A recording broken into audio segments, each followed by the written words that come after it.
Thank you so much for listening to PoliticalStorm.com. I'm John Small. Yesterday was the New York primary for both Republicans and Democrats.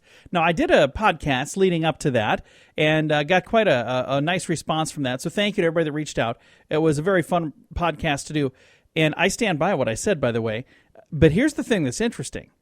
You know, what I was talking about with Trump, very, very true. This was pretty cool, too. As I was watching the results last night, they had 1% reporting, and they called it for Trump. I was like, with 1% reporting? But now I see why. As I look at the map, the entire thing is covered with Trump. The only place that he didn't win, there was only one district, and it is the Manhattan district. And John Kasich won that by 45.2%. Donald Trump was behind by literally just 100 votes or a couple hundred votes. I don't know what it was. Anyway, 41.8 to 45.2. So he was still pretty close. But the rest of the state, I mean the entire state, is red. And that's the color for Trump on this little map that I'm looking at. Just crazy. Now let's take a look over on the Democrat side. This is the one that I was real excited about because I was saying, who are they going to call their home state candidate? Bernie Sanders was born in New York. But if you think about it, Hillary Clinton is a New York senator, was a New York senator. She's not anymore. She was. She chose New York as her place to move to after the White House, so she would have a political advantage when running for president in the state of New York. And again, if you've got another reason why she moved there, let me know what it is. She's not from there. She's from Chicago, so she ended up there. But as we take a look at the map, this is the thing that's fascinating to me. Hillary Clinton won the Democratic primary. She got 139 delegates. Bernie Sanders got 106, so I'm really glad to see that he got some delegates there.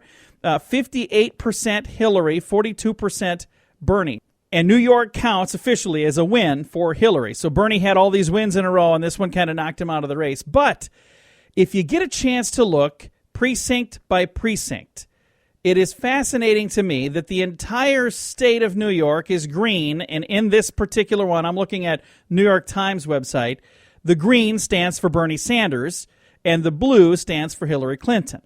And the green covers the state, minus a couple of precincts.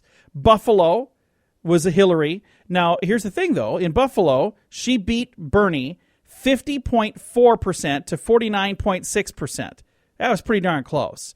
Rochester, she won 51.8% to Bernie's 48.2%. Again, really close. Syracuse, 53% to Bernie's 47%. Now, the only other place that she did well is when you get down to New York City and surrounding areas. And even down there, I see here 51 in Orange County, 51%. Down to Rockland County, 60%. So far, that's the biggest win we've read. No, there's a bigger one here. Westchester County, 67%. She did all right there. You know, all of these, for the most part, are about 60-40 as I'm looking around, 54 to 45 in Suffolk County.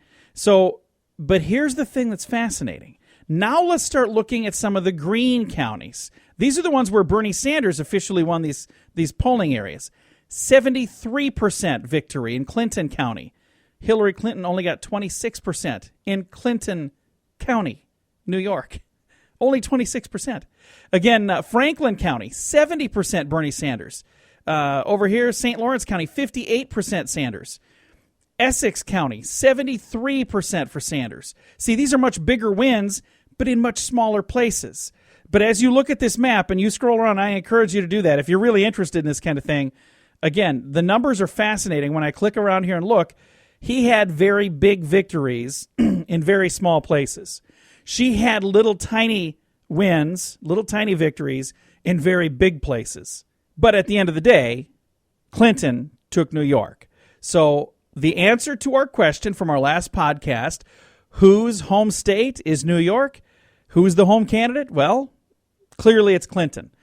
Other than Clinton County, where she only got 26% of the vote, which I still think, I don't know why I find that humorous, but am I the only one that finds that humorous? In Clinton County, Clinton only got 26% of the vote? Anyway, let's get back to work here. We've got right now needed to win 2,383. We're on the Democrat side. 2,383 delegates needed to win. Hillary Clinton has currently as we look at pledged delegates that she earned from voters, 1,428, and superdelegates, 502 magical superdelegates. So that gets a total of 1,930. So 1,930 delegates. She needs 2,383. Bernie Sanders right now has 1,151 pledged delegates. He only has 38 superdelegates, but that still brings him to 1,189 for the total number of delegates towards the goal of 2,383. There are still 1,646 delegates available. So we'll see where that all goes. A lot of people really happy on the Clinton side right now because of New York. But I'll tell you what, the Sanders people, if you're a Sanders person, don't feel bad. Look at the state of New York as a whole, not just New York City. The state as a whole, he did really well. That's why he got quite a few last night or yesterday. He got quite a few delegates as well. Now let's take a look at the Republican side. The big win yesterday in New York has brought Trump to 845 delegates.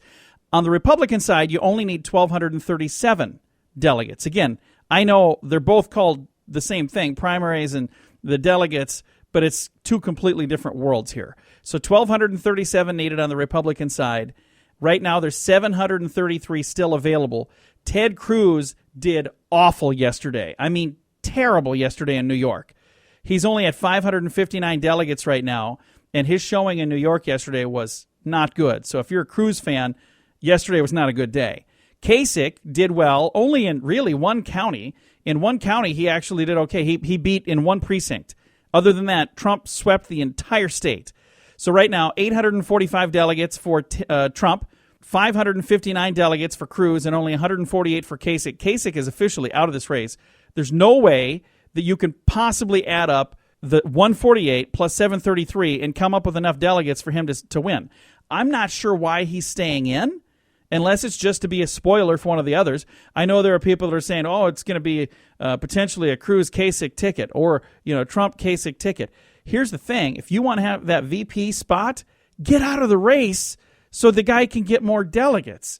Again, I don't understand it exactly, and I'm not sure who's advising Mr. Kasich, but Mr. Kasich, I'm going to invite you to just maybe drop out and, watch this from the sidelines like the rest of us. And again, if you're a Kasich fan, nothing against the guy. He's just not good at math because 148 plus 733, not enough delegates for you to actually win this thing anymore.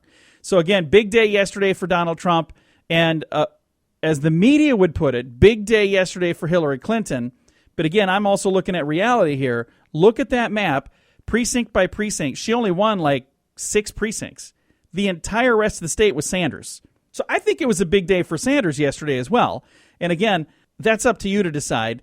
We've got another big day coming up on April 26th. That's Tuesday. We've got Delaware, Connecticut, Rhode Island, Maryland, and the jewel of next Tuesday, Pennsylvania. They've got a ton of delegates. So next week is a big week for both Republicans and Democrats, and that is all coming up again next Tuesday as we take a look at all of those different states. Connecticut, Delaware, Maryland, Pennsylvania, and Rhode Island should be a really, really big day again for both parties. I'm going to try to squeeze in some guest interviews between now and then. Otherwise, we'll talk to you again next week as we get closer to, it's kind of like another Super Tuesday. Do we have a lot of Super Tuesdays? Is it just me?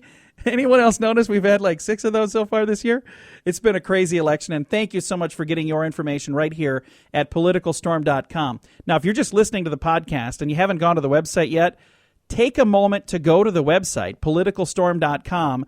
The stuff that you're hearing from me, this is nothing compared to all the awesome information you're going to get there. And you'll even be able to see stuff coming directly from the candidates. Again, the website, plain and simple, PoliticalStorm.com. Go check it out today. For PoliticalStorm.com, I'm John Small.